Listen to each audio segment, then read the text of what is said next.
Ahora sí, ya estamos. ¿Qué tal el almuerzo? ¿Verdad? Se ven como más sonrientes, se ven como más alegres.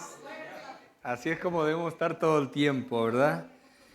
Eh, Déjenme decirles una cosa. El día de hoy hemos estado hablando de las 5 relaciones que tenemos normalmente en la vida. La primera relación tiene que ver con Dios y nuestra actitud tiene que ser de rendición. Rendición a veces es una palabra como negativa, es como darme por vencido, como darme por derrotado. Pero cuando nosotros nos rendimos a Dios, Él nos da todo lo que Él ya tiene preparado para nosotros, pero primero tenemos que rendirnos a Él.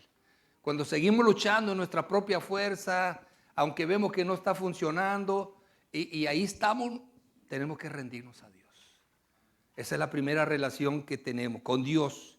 Y después con el mundo. ¿Qué es lo que dice Dios? Tenemos que separarnos de los valores del mundo, ¿verdad? Hay mucha tentación y hay muchas cosas que el mundo nos ofrece, pero nosotros tenemos que estar alineados con el plan y la agenda de Dios. Alejados, separados de los valores del mundo. La tercera relación tiene que ver con nosotros mismos. Así que no creamos que somos mejores o peores que los demás. Aceptémonos como Dios nos hizo. Dios nos dio una forma, un perfil. Yo no sé si es posible poner ahí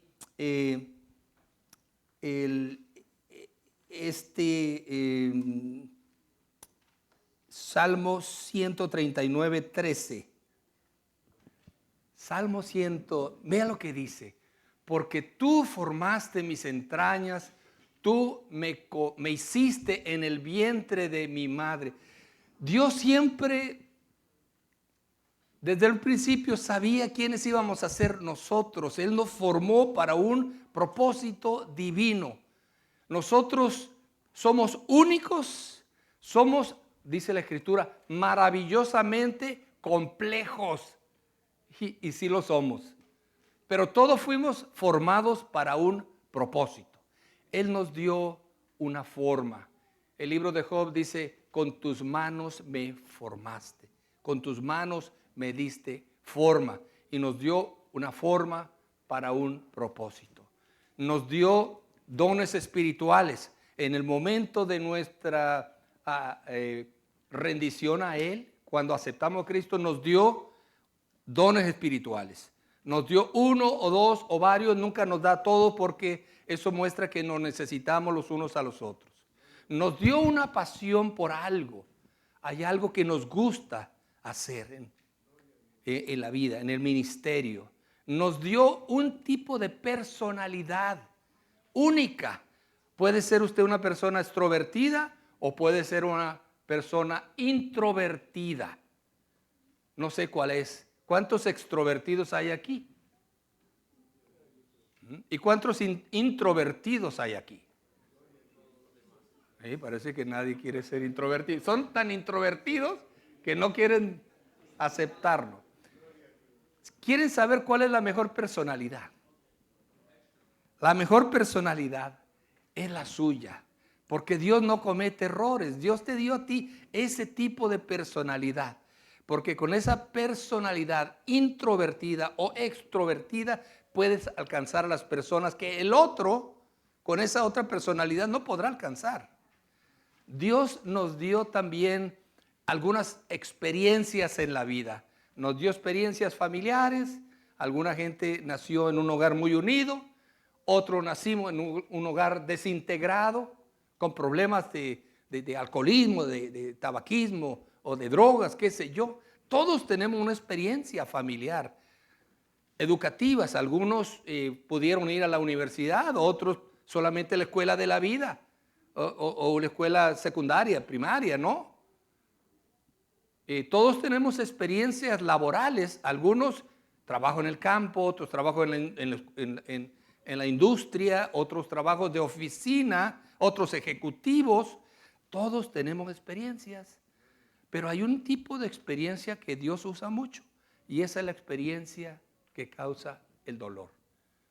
Todos traemos una herida, todos traemos una cicatriz. De alguna manera alguien nos hirió en el pasado, algo no hemos podido perdonar. Hay algo ahí que nosotros y a veces necesitamos liberarnos de eso. Y de esa experiencia dolorosa, Dios puede hacer surgir el ministerio más poderoso que tú te puedas imaginar. ¿Quién mejor para hablarle a un joven que está pasando por drogas que alguien que ya superó el problema de las drogas? Dios no comete errores y Dios no desperdicia una herida, una cicatriz. Dios nos hizo así y por eso dice la Escritura, extraordinariamente complejos, únicos y para un propósito divino. Dios nos ha dado una relación con los creyentes para que les sirvamos en amor. Y Dios nos da también ese tipo de relaciones con los no creyentes, pero para poder nosotros darles un testimonio de lo que Él hizo en nosotros y poder con nuestra vida mostrar que podemos vencer el mal con el bien, con la ayuda del Espíritu Santo. ¿Qué necesitamos, hermanos? Necesitamos, porque yo escuchaba ya algunos pastores hablando, para poder seguir creciendo, porque a fin de cuentas queremos que nuestras iglesias crezcan. No porque nos interesen tanto los números como tal, para decir tengo una iglesia de 200, 300 o 500 o 1000 o 5000. No tanto las estadísticas, pero porque detrás de cada número hay una historia, hay una persona por la cual Jesús entregó su vida. Eso es la importancia de que más personas vengan. Y cuando uno dice, tenemos más personas en la iglesia, quiere decir más personas agradecidas porque Cristo les salvó de la muerte. Entonces necesitamos tener una declaración bíblica, necesitamos tener una estrategia bíblica y necesitamos tener una estructura bíblica. Vamos a hacer las cosas de acuerdo a la palabra de Dios para que funcionen. Cuando digo que para que nuestra iglesia siga creciendo necesitamos una declaración bíblica, me estoy refiriendo al gran mandamiento, la gran comisión y la gran compasión, palabras de Jesús. Podemos como pastores de diferentes trasfondos denominacional tener algunas diferencias, pero siempre nos vamos a unir en estas tres cosas: evangelismo, discipulado y satisfacer necesidades de la gente, porque Jesús así lo demostró y así nos lo pide en el gran mandamiento, la gran comisión, la gran compasión. Una declaración bíblica. Necesitamos una estrategia bíblica. Estrategia bíblica significa más o menos esto. Si ustedes recuerdan a Jesús, Jesús hablaba a dos tipos de auditorios, de audiencias. Hablaba a las multitudes para salvación y después hablaba a un grupo pequeño. Invirtió 3 años de su vida con este grupo pequeño, que ahora hizo la gran diferencia, por eso estamos aquí, que fueron los apóstoles. Entonces nosotros también que debemos de formar líderes que nos vayan después de que nosotros no estemos, ¿verdad? Tenemos que dedicarles tiempo también a la formación de liderazgo. El pastor no tiene que hacerlo todo solo. Hoy en día sucede que muchas veces el pastor está cansado porque lo hace prácticamente todo él. Y quizá él y unos 4, 5, 6 fieles hermanos y hermanas que están a la orden del pastor. Pero, ¿y los demás? Las estadísticas dicen que el 20% de los miembros de la iglesia hacen el trabajo y el 80% están el domingo fieles, sentaditos, ofrendando y todo, pero no están sirviendo en ninguna tarea de la iglesia. Eso tiene que cambiar, porque al final de cuentas todos vamos a ser llamados a cuentas. Todos vamos a ser llamados. Entonces necesitamos buscar también no solamente una declaración bíblica, gran mandamiento, gran comisión, gran compasión, pero necesitamos una estrategia bíblica, hablarle a la multitud como Jesús para evangelismo y después trabajar en el grupo pequeño para irlos formando y que ellos sean parte del equipo de liderazgo que necesita la iglesia. Y necesitamos una estructura bíblica. Y la estructura bíblica tiene que ver directamente con los grupos pequeños. Hechos 2, 42 al 47. Si podemos ver algo de esto en la pantalla, nos va a ilustrar. Dice el 42, y perseveraban en la doctrina de los apóstoles, en la comunión unos con otros, en el partimiento del pan y en las oraciones. Y sobrevino temor a toda persona y muchas maravillas y señales eran hechas por los apóstoles. Todos los que habían creído estaban juntos y tenían en común todas las cosas. Y vendían sus propiedades y sus bienes y los repartían a todos según la necesidad de cada uno. Y perseverando unánimes es diferente de unidos. Unánimes significa en un mismo sentir, en un mismo pensamiento. Cuando vino el Espíritu Santo, y por eso algunos se atreven a decir que si nosotros queremos un nuevo avivamiento espiritual, necesitamos buscar no solamente la unidad, pero la unanimidad. Porque dice la Escritura, cuando estaban juntos, unánimes, o sea, estaban reunidos, pero en un mismo pensamiento, con una misma línea de pensamiento. Hoy en día todos estamos un poquito dispersos, buscando las cosas que nos separan en lugar de buscar las cosas que nos unen. Por eso les digo, las cosas que nos unen es el gran mandamiento, gran comisión, gran compasión, porque son palabras de Jesús. Entonces necesitamos esto.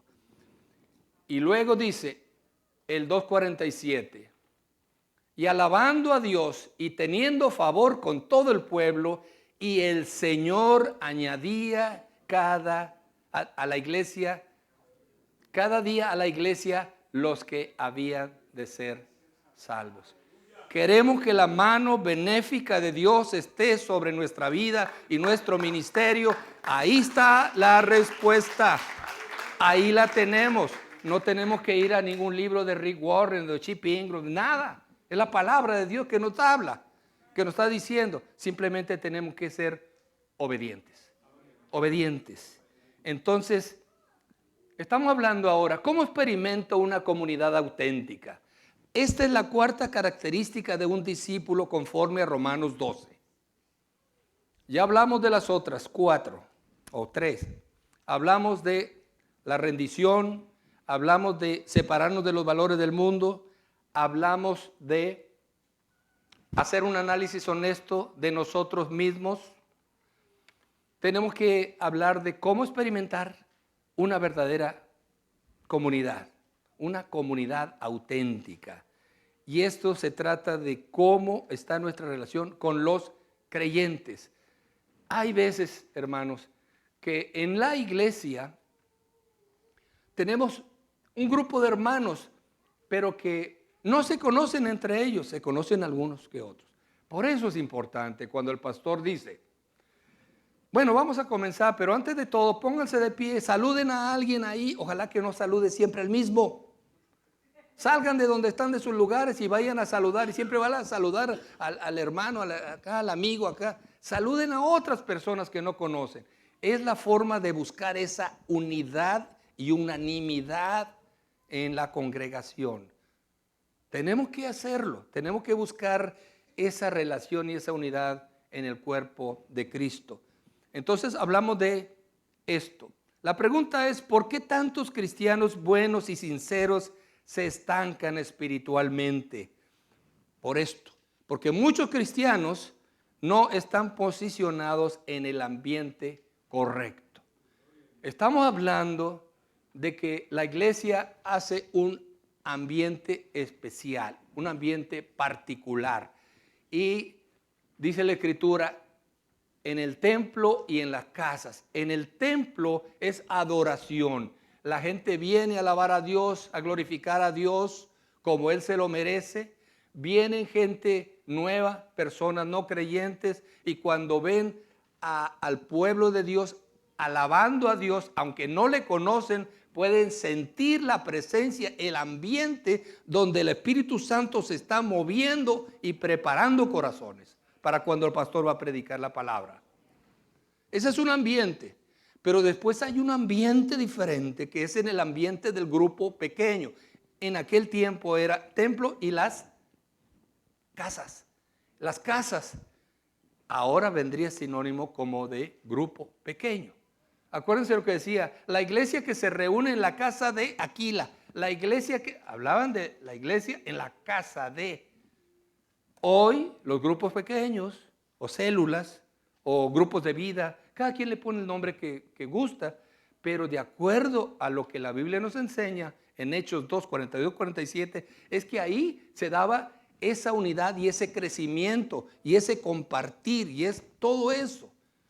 Y como resultado de hacer estas cosas, de estar en la doctrina de los apóstoles, perseverando en la doctrina de los apóstoles, estar juntos en la oración, en el partimiento del pan, compartiendo sinceramente de lo que tenían, porque dice la Escritura que ellos vendían algunas de las cosas que tenían y la compartían con la gente en necesidad, cosa que sería rarísimo que suceda en estos tiempos. Pero en ese tiempo sucedía y como resultado el Señor añadía. Y dice la Escritura cómo creció tan tremendamente la iglesia en el libro de los Hechos. Habla de ese crecimiento exponencial de la iglesia. Que los líderes decían, les dijimos que no predicaran ese mensaje y ustedes han inundado la ciudad. Yo no sé aquí en Redding, qué tan inundada está de la palabra. Está chiquito, imagínense aquel tiempo, ¿no? Y después hablaban de cómo iba creciendo y creciendo, creciendo, creciendo. Y en esos tiempos la iglesia creció de una manera gigantesca. Y como les decía hace un rato, pero Dios quería más, quería salvar más. Entonces les dijo, ¿saben qué? Ustedes tenían que salir, se quedaron en Jerusalén, entonces les voy a traer una. Y lo sacó. Y entonces ahí fue la parte positiva de que el evangelio se extendió por todo el mundo. Y no solamente se quedó en la ciudad de Redding. Así que todos los que vienen de fuera, pues lleven este mensaje para afuera también. Esto es importante, hay que llevarlo. El entorno correcto es una comunidad auténtica. Dice aquí, el amor debe ser sincero.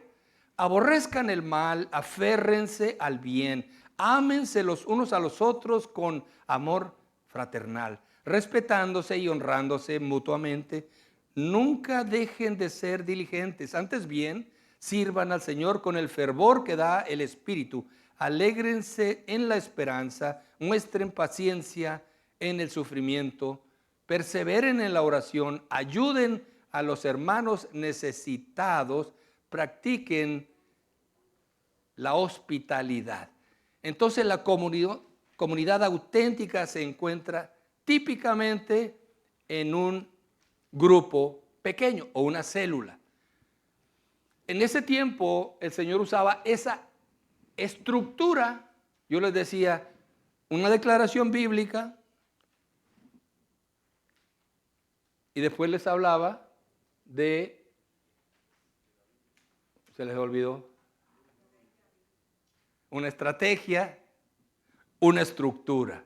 Y esta estructura es esto de los grupos pequeños. Si ahí vemos cómo crecía la iglesia, si nosotros no tenemos una estructura bíblica, podemos hacer muchas cosas, pero quizás vamos a estar siempre un poco limitados. A mí me llama mucho la atención esto que dice aquí.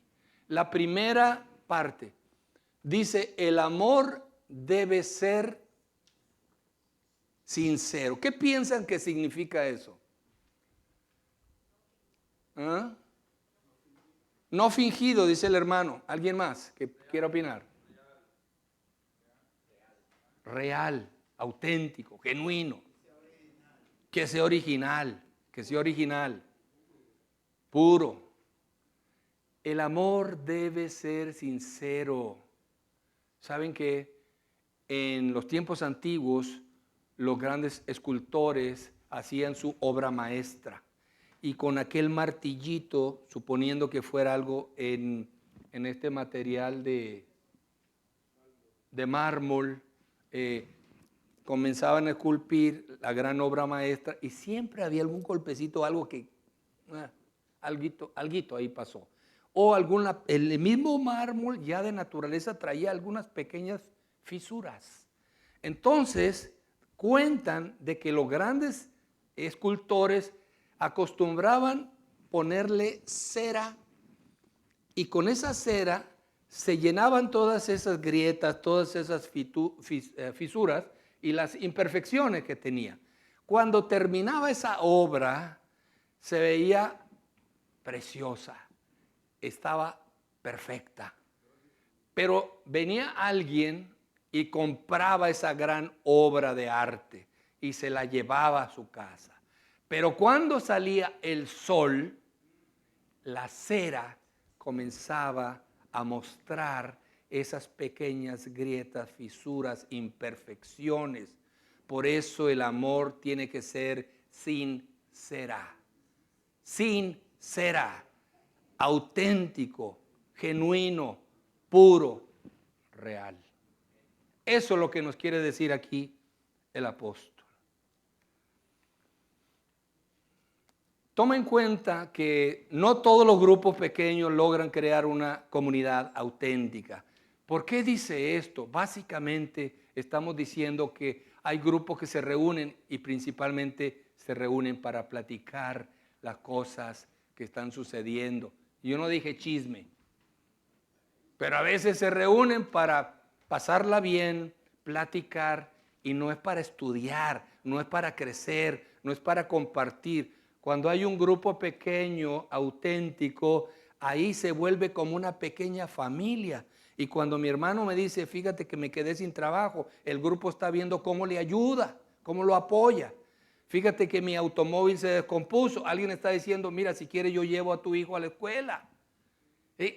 Hay esa unidad, hay eso, por eso ahí en Hechos 2:42, 47, ellos tenían las cosas en común y vendían, y entre ellos, eso era el ambiente, el entorno correcto y la comunidad auténtica que se necesita hoy para poder que la iglesia pueda estar fuerte, firme, creciendo hacia los lados, hacia abajo, en discipulado y en dependencia completa con el Señor.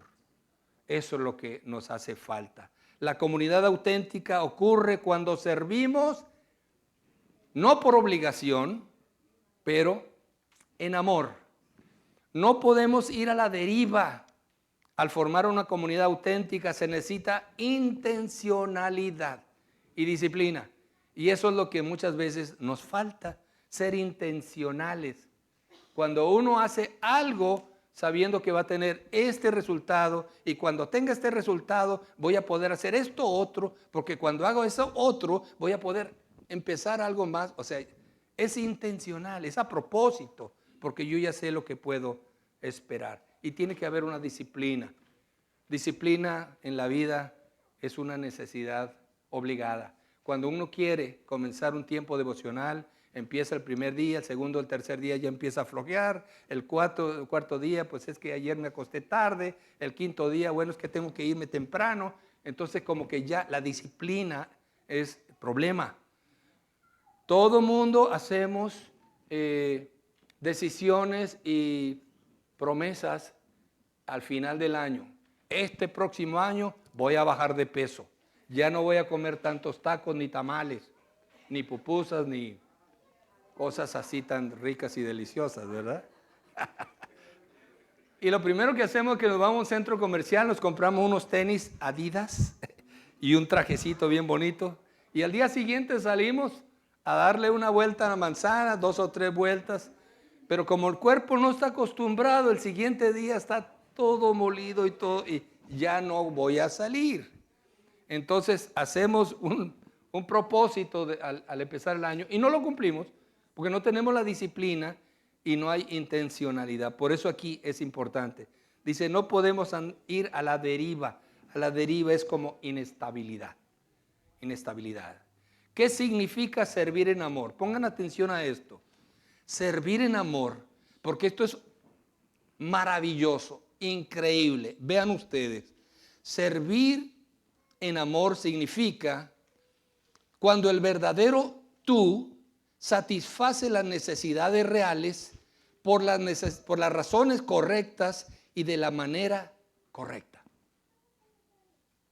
Otra vez, el verdadero tú satisfaciendo las necesidades reales por las razones correctas y de la manera correcta. Eso es servir en amor, no por obligación, sino porque me nace hacerlo. El verdadero tú no es una proyección de ti mismo. Eso habla de autenticidad, porque el amor, como les digo, tiene que ser ¿sin qué? Sincera. Tiene que ser sincero. Tiene que ser sincera. Tiene que ser auténtico, genuino. La pureza. Aborrezcan lo que es malo, aférrense a lo que es bueno. Una proyección es lo que tú quieres que la gente vea, pero no es lo mismo ser candil de la calle, oscuridad de la casa, ¿verdad? Tenemos que ser la misma persona afuera y cuando nadie nos está viendo. Ahí esa es la verdad, el verdadero tú. Es el verdadero tú. Entonces vamos a satisfacer necesidades reales, no solamente las superficiales. A veces nosotros inclusive decimos, ya de rutina, ya de costumbre, vemos a alguien y le decimos, Dios te bendiga, Dios te bendiga. Y ya como que nos sale, así como nos sale hermano, hermana. Y a veces uno se equivoca y no es hermano, es alguien más, pero no es hermano en Cristo. Pero ya está tan pegado en nuestro léxico, nuestro vocabulario, que ya no sale. Aquí se trata de esto, de una devoción. Dice, ámense los unos a los otros con amor fraternal. Fraternal es como de familia, de familia. Somos familia, tenemos la misma sangre, la sangre de Cristo. Antes estaba perdido, ahora fui encontrado. Antes estaba solo, ahora tengo una familia.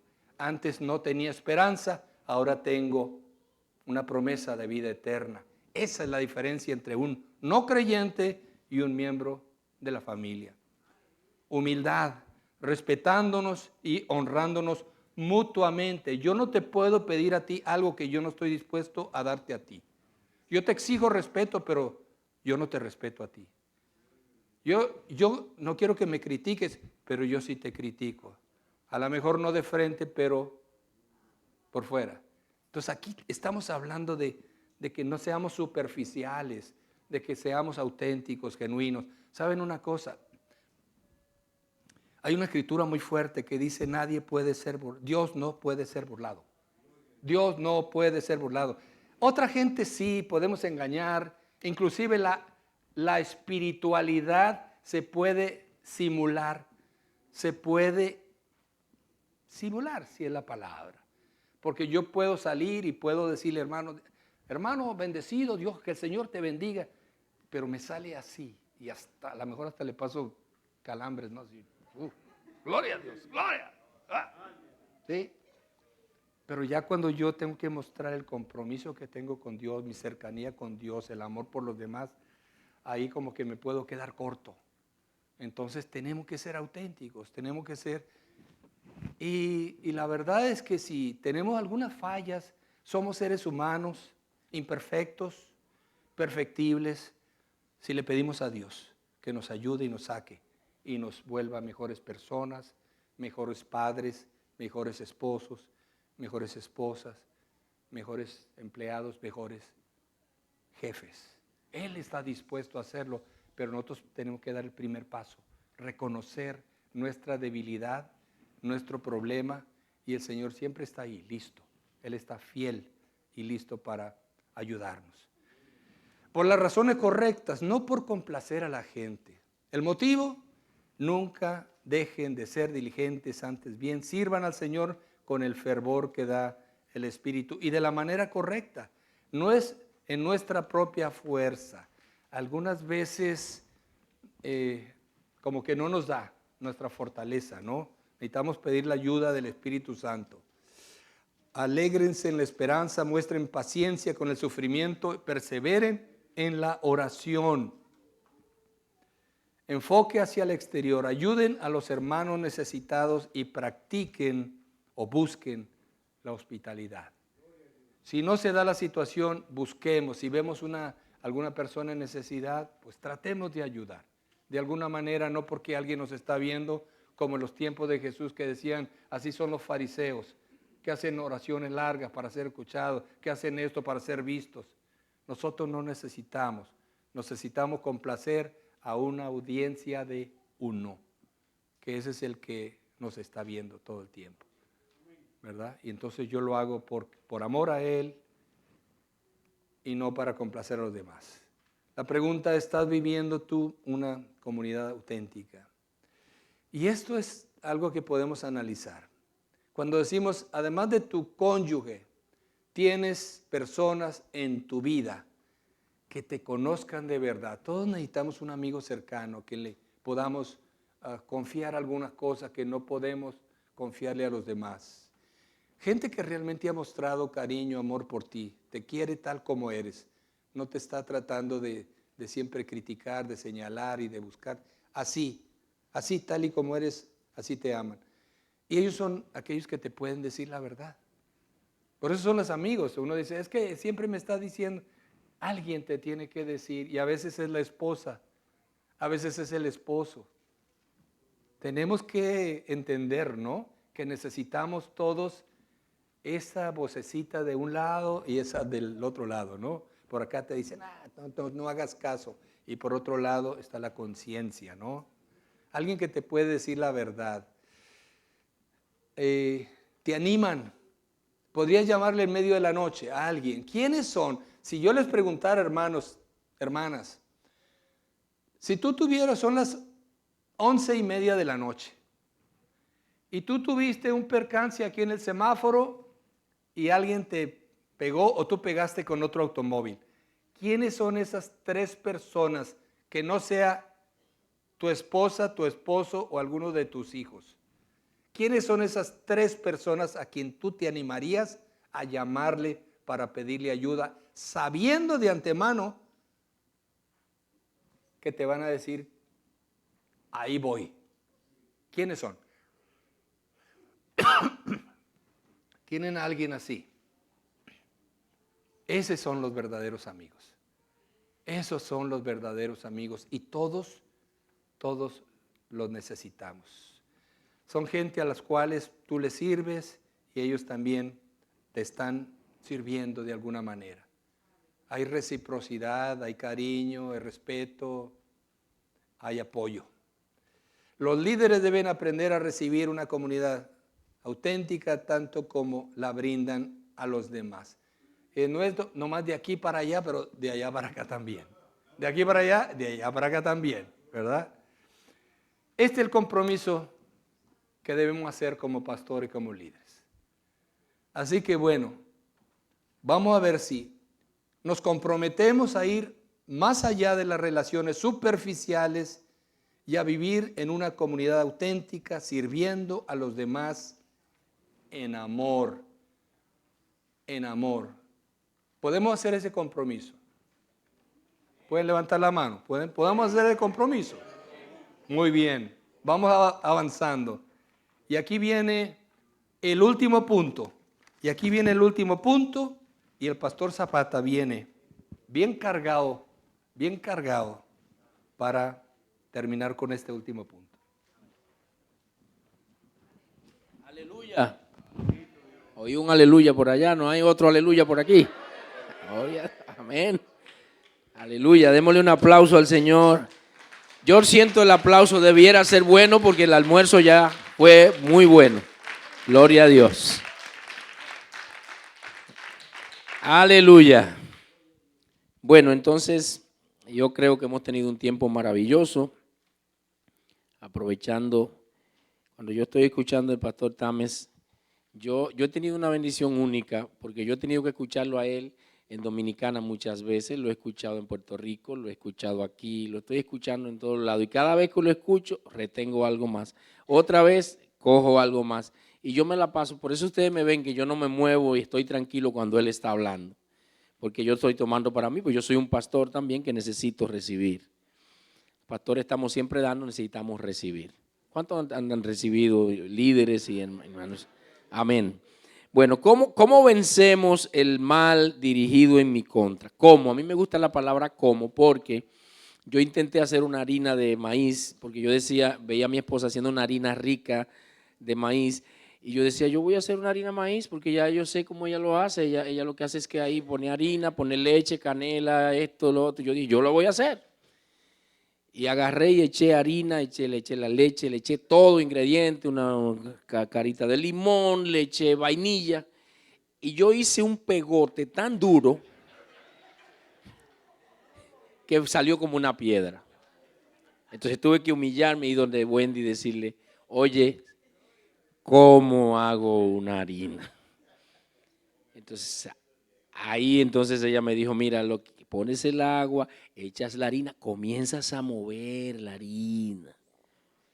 Pues hay un cómo.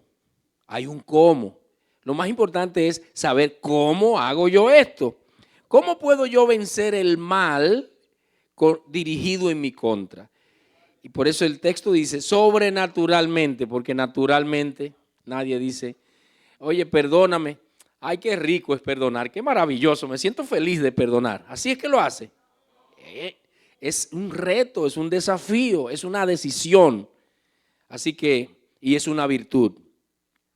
Así que la quinta característica de Romanos 12 se relaciona con los inconversos, con los no creyentes. Ahí está el texto que sustenta, ahí está en pantalla. Bendigan a quienes los persigan, bendigan y no maldigan, alégrense con los que están alegres, lloren con los que lloren. Ahí está el texto. Yo voy a seguir porque ustedes ya conocen el texto. Dice aquí, convertirse en un cristiano conforme a Romanos 12 no es una cosa difícil, no es difícil, es imposible. No hay manera humana de convertirse en un cristiano como Romanos 12 o conforme a Romanos 12 a la manera humana o natural. El mandamiento positivo, ¿cuál es? Bendigan. Lo positivo es lo sí, lo afirmativo. Bendigan a quienes los persigan. Cuando alguien te persigue, cuando alguien te critica, cuando alguien te murmura, cuando alguien te resiste. En Barahona había un hermano, y no sé cuánto conocieron un pastor llamado Joselo en Barahona. Ese pastor, usted lo conoció. El pastor José lo iba a predicar y había un hermano que cuando su pastor iba a predicar, él entonces hacía así, se ponía de espalda al pastor. Porque cuando él era como, no mereces que yo te escuche de frente, tú no mereces, y él le faltaba como al respeto a su pastor. Y eso era un quebrantamiento, ¿no? Para un pastor, que un miembro de su iglesia lo resista, le dé la espalda públicamente, todo el mundo lo sabía. Y era como un duro golpe a la autoridad pastoral. Pero los pastores necesitamos bendecir a los que nos persiguen. Aquí no es una sugerencia positiva. ¿Qué es lo que hay aquí? Un mandamiento positivo. Yo me doy cuenta que en la Biblia Dios nunca está dando sugerencias o solicitudes amistosas. El Señor dice, ama, perdona, ora. Nunca te dice, si sientes orar, ora. Me parecería bien que trates de leer la Escritura. El Señor no nos deja espacio a nosotros. Nos da una orden, un mandato.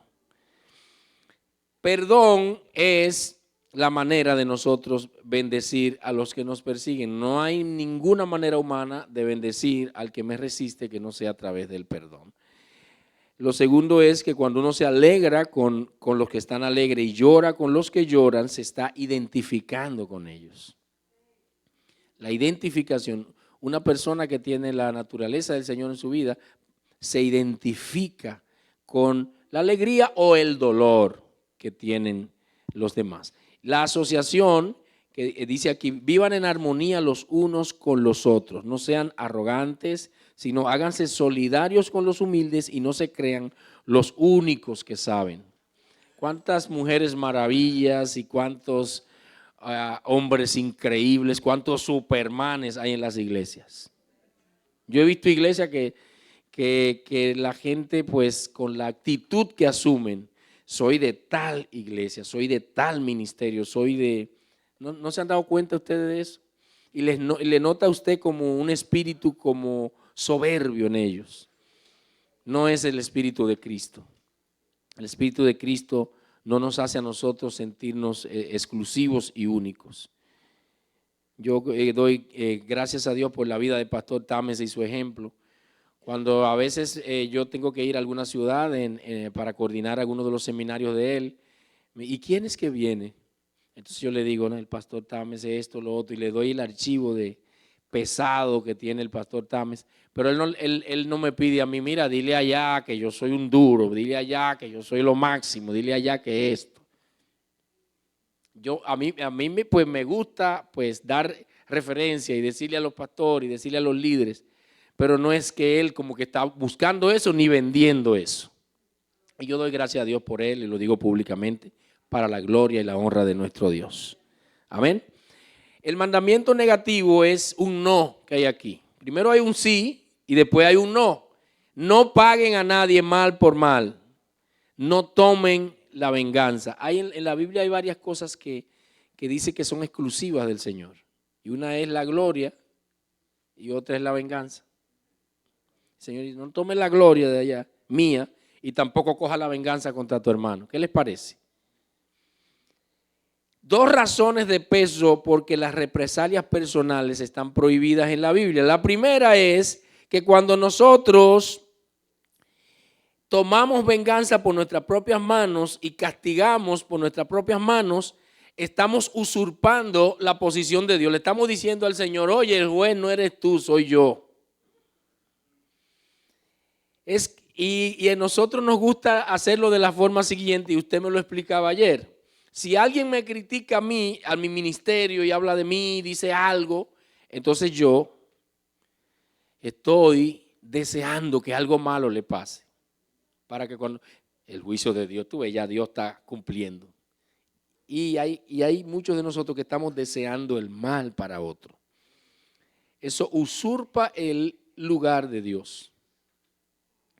Y lo segundo es que no es la estrategia bíblica o el medio para nosotros lograr la paz. ¿Cuántos quieren paz? Déjeme verlo. Yo quiero paz. Ahora, la manera bíblica de alcanzar la paz no es vengándonos nosotros mismos. ¿Cuál es la manera bíblica de conseguir la paz? Venciendo el mal con el bien. Es una batalla. Ahora, ¿cómo venzo yo? La respuesta sobrenatural al mal. Miren lo que dice este texto. Comprende que la amargura es como beber veneno y esperar que sea otro el que se enferme. Es decir, que muchas veces nosotros pensamos que esa ira, ese enojo, ese malestar interior, para desquitarnos del otro, es al otro al que le va a perjudicar, y somos nosotros mismos los que estamos padeciendo eso. Déjeme decirle algo, Pastor Támez, yo llevé a un doctor de aquí de Washington a República Dominicana e hicimos unas conferencias cuando el doctor Fernández era presidente del país. Yo recuerdo que lo llevé a Santiago y en el ayuntamiento hice una conferencia grande con él. El doctor Michael Barry se llama él. Él es doctor, pero también él es como el capellán de un hospital en Washington. Pero ese hospital es de pacientes cancerosos solamente. él hizo un libro y ese libro se lo regaló a todo el mundo. Yo lo llevamos inclusive a la vicepresidenta, doña Margarita, hicimos una conferencia en la presidencia.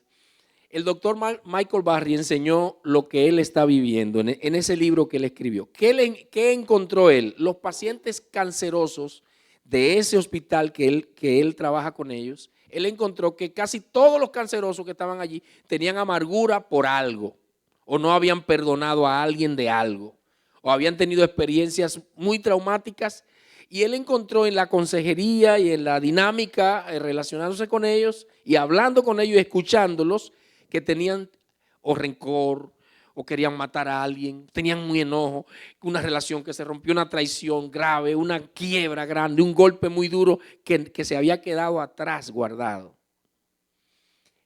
Él encontró también que algunos de esos pacientes, él tratándolos de cerca, él logró que perdonaran a personas.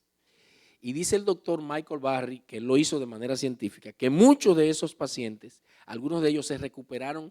Cuando perdonaron, se recuperaron tanto que hasta el cáncer terminaron superando en el cuerpo de ellos cuando perdonaron a la persona que tenían cargada por años. ¿Cuántos están conmigo? Eso lo descubre la ciencia médica ahora, la psiquiatría lo descubre ahora. Yo soy psicólogo y terapeuta de profesión, del año 94 me gradué en 2 universidades y yo lo sé por las ciencias psiquiátricas y psicológicas. Ahora, la palabra de Dios habla de eso 2000 años atrás.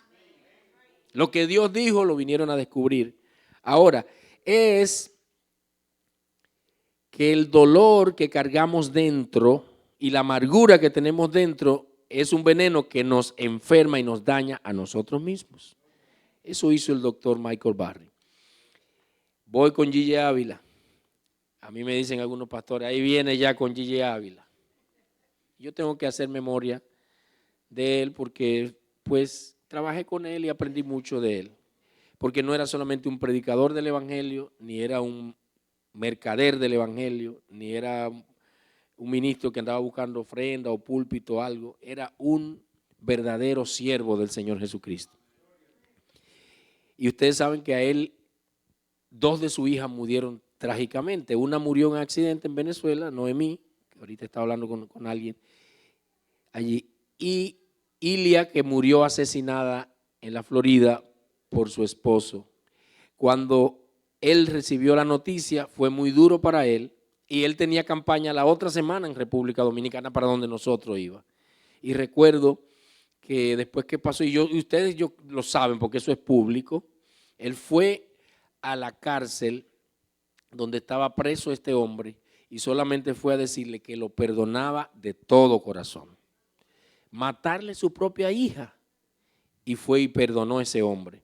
Después de eso, después de enterrar a su hija, entonces todo el ministerio le dijo, coja ahí vacaciones, váyase a algún lugar, descanse. Y él dijo, no, yo tengo campaña en República Dominicana, yo estoy orando por las almas de la República Dominicana. Y allá llegó, hizo campaña en Santiago, en San Cristóbal, en Macorís. El varón que vino, que estaba aquí almorzando con nosotros, en la jipeta de ese hombre, fue que Gigi Ávila se movió en aquel lugar, en República Dominicana. Y se convirtieron en la capital como 4,000 personas, en Santiago más de 3,000, en Macorís se convirtieron. La campaña más grande de la historia del evangelio de República Dominicana y de 50 años de Gigi Ávila predicar fue en San Francisco de Macorís. Después que le mataron la hija, Dios le dio la campaña más grande de la historia. 6,700 almas aceptaron a Cristo en el tetelo, en el Julián Javier de San Francisco de Macorís. Todo ese fruto se lo dio Dios después que él perdonó a ese hombre que mató a su hija. Démosle un aplauso a Cristo por una memoria como esta. Entonces, lo que quiero decir hoy es que muchos pastores, muchos líderes, muchos hermanos de nuestras iglesias están cargando un peso muy fuerte. Yo voy a dar un testimonio vivido por mí. Yo estaba en San Francisco de Macorís hace más de 30 años y una arquitecta que hizo toda esa urbanización que se llama Los Rieles en San Francisco de Macorís, unos edificios a la derecha llegando. La arquitecta me dijo, yo quiero bendecir este proyecto nuevo que yo estoy haciendo, vamos a hacer un culto. Y me invitó a ese culto. Y yo fui, y cuando estábamos bendiciendo los apartamentos, me dijeron, predique un mensaje, ore por la gente, lo que sea orar por la gente. Y prediqué, y cuando estaba orando, había mucha gente allí, recibí una palabra de ciencia, una palabra de conocimiento. El Espíritu Santo me dijo, hay aquí una persona que tiene asma. Y yo lo dije así. Y luego, porque a veces la palabra de conocimiento viene una y viene como conectada. Luego escucho del Señor, esa persona fue violada. Y yo, pues, estaba comenzando. Yo dije eso públicamente. Cuando yo dije eso, una joven se desplomó, cayó al piso, tiró un grito que todo el mundo supo que ella, y cuando cayó al piso, perdió el conocimiento, no supo de ella. Luego la pusieron de pie, estaba llorando, que no podía ni siquiera hablar. Había sido violada cuando niña. Después que ella fue violada, quedó con un dolor tan profundo que no quería saber de hombre, nunca se quería casar. En cada hombre que veía el violador. Estaba ahí en ese lugar. Y desde ese momento ella quedó enferma de una asma estacional que se apretaba del pecho, le faltaba el aire, daba una crisis, había que nebulizarla. Era una cosa crítica, inexplicable. Y los tratamientos médicos nunca pudieron hacer nada. Ese día, cuando ella escuchó esa palabra que el Espíritu Santo dijo públicamente y soltó esa carga, esa muchacha quedó completamente libre y nunca más volvió a tener asma, apretamiento de pecho, sus pulmones estaban perfectos, estaba completamente sana. Estoy diciendo que hasta muchas enfermedades físicas del cuerpo o emocionales están conectadas con cosas que estamos cargando, y por eso el Señor nos dice, venzan el mal con el bien, soltando a través del perdón. ¿Quieren darle gracias a Dios por eso? Entonces, el antídoto es el perdón. ¿Y qué pasa con el perdón? Que lo primero que debemos hacer es comenzar a perdonar. No es algo gustoso, no es algo rico, no es algo agradable, pero es una decisión. Entonces, la decisión es perdonar. O sea, yo tengo que decir, oye, yo voy a perdonar. Me duele, pero voy a perdonar. Dios me pide que yo debo perdonar. Lo voy a hacer porque Dios me lo está pidiendo. Ok, tú me pides, Señor, que perdone, yo lo voy a hacer. Es una decisión. Uno tiene que decidir, es de la voluntad. No es de la emoción, porque la emoción de uno es, te arranco la cabeza, oye, si te veo por ahí, oye, hijo del diablo, ¿qué te pasa conmigo? Hubo uno que, pastor, venga a la casa, y cuando llegamos a la casa, a esta diabla que está aquí, yo estoy orando para que Dios, uy, qué palabra una palabra como muy dura para las mujeres, me siento hasta atribulado hasta del ejemplo, ¿no? Pero lo que quiero decir es, me sentí yo como así en esta casa, ¿cómo le hablas así a esa mujer? Pero era que estaba. Porque hay unas oraciones que hacen unos siervos de Dios que Dios no las responde. Llévatelo, quebrántalo, Señor. Mira esta diabla, mira este diablo de hombre, mira este demonio. Esas oraciones Dios no las responde.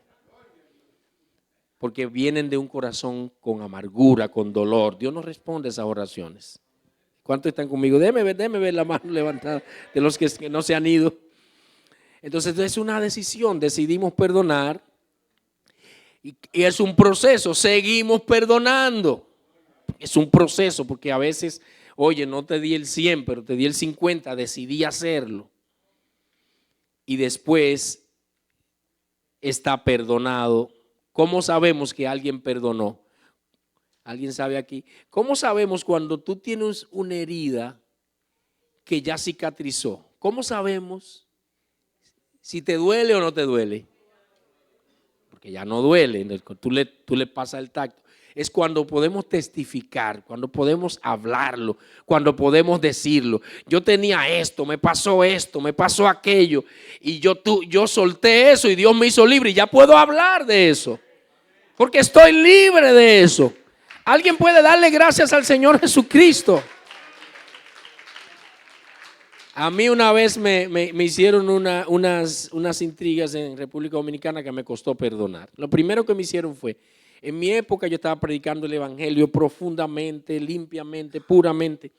Y yo iba de vez en cuando a los colmados en República Dominicana. Allá venden unos Mavís que se llaman cacheo. Pero los venden en botellas de cerveza, de ron, de Brugal, de Bermúdez.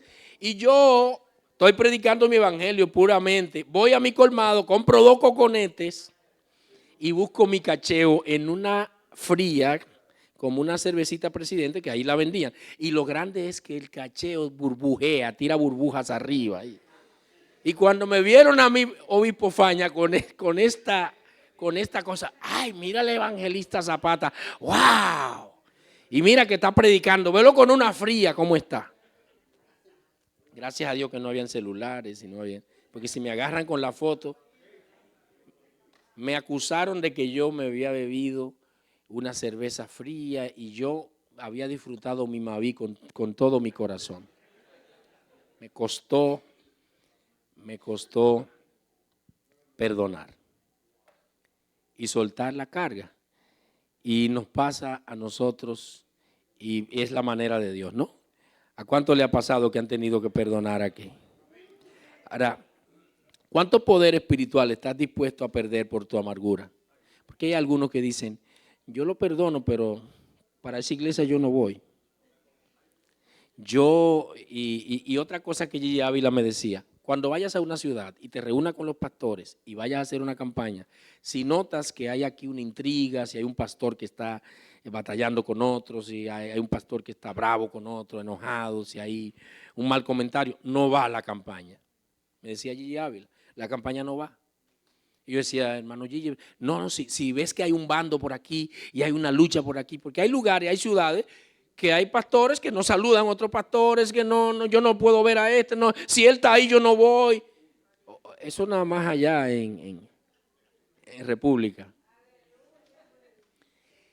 Y cuando yo llegaba a esas ciudades, él me decía, si pasa eso, no va a la campaña. Porque él decía, cuando hay intriga entre un pastor y otro, y hay lucha entre un pastor y otro, y un pugilato, y un tirijala, y esto, el Espíritu Santo se contricta y los milagros no me fluyen. Me rompo la cabeza tratando de que la gente se sane y no se sanan, porque el Espíritu Santo está contrictado en el lugar. Pero cuando hay armonía y hay gozo y hay alegría y los pastores están articulados, la unción barre el territorio y la unción y los milagros son tremendos. Van a aplaudirle al Señor, ¿verdad? El poder espiritual fluye de un corazón que está puro, no que está cargado, contaminado con intrigas con sus hermanos. Y es la experiencia de él en Puerto Plata, y yo ya voy a terminar.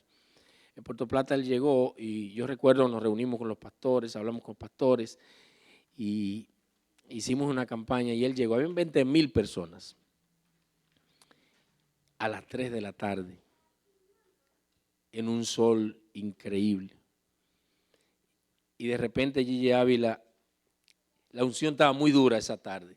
Y él hace así, cuando va a comenzar a orar por los enfermos, dice, llamó 5 sordos, 5 personas sordas, la subió a la plataforma. Yo estaba ahí, inclusive yo estaba en la plataforma como ahí en la escalera. Y cuando él dice eso, yo lo estaba acompañando allí y yo temblé, yo dije, Dios mío, ¿y si no se sanan esta gente? 20,000 personas aquí, la televisión, las cámaras. Y si va y no se sanan esta gente, son sordos. Y yo le decía al Señor, tranquilo, ay Señor, si se sana uno, salimos bien nosotros. Como que por dentro yo tenía, pero la unción estaba el pastorado entero de la provincia entera, todo el mundo ahí. 20,000 personas en un lugar no es tan fácil, ¿verdad? De repente, Gigi Ávila dice, el Señor me dice que hay 2 que están sanos. Y ahí comenzó una señora morena a llorar. Me acuerdo de ella con un moño. Comienza a llorar y dice, yo estoy escuchando, llorando. Y el otro hombre que estaba al lado también dijo lo mismo. Y luego ahí ya no se pudo, ya de ahí para adelante ya la unción cayó y la sanidad y los milagros eran impresionantes. No aguajes, no manipulaciones, milagros extraordinarios. El ambiente de la armonía que había en la ciudad hacía que la unción, hasta antes de orar, ya estaba la unción muy grande. La unción fluye en una iglesia, en un ministerio, cuando hay unanimidad, como dice el pastor Tames, cuando no hay raíces de amargura por debajo, quemando las cosas, dañando el corazón. Amén. ¿Cuántos están conmigo aquí? Así que el poder espiritual se pierde por la amargura. Y aquí está el último compromiso que vamos a hacer y con esto terminamos. Levante su mano derecha mientras vamos a adorar un poquito y a orar al final.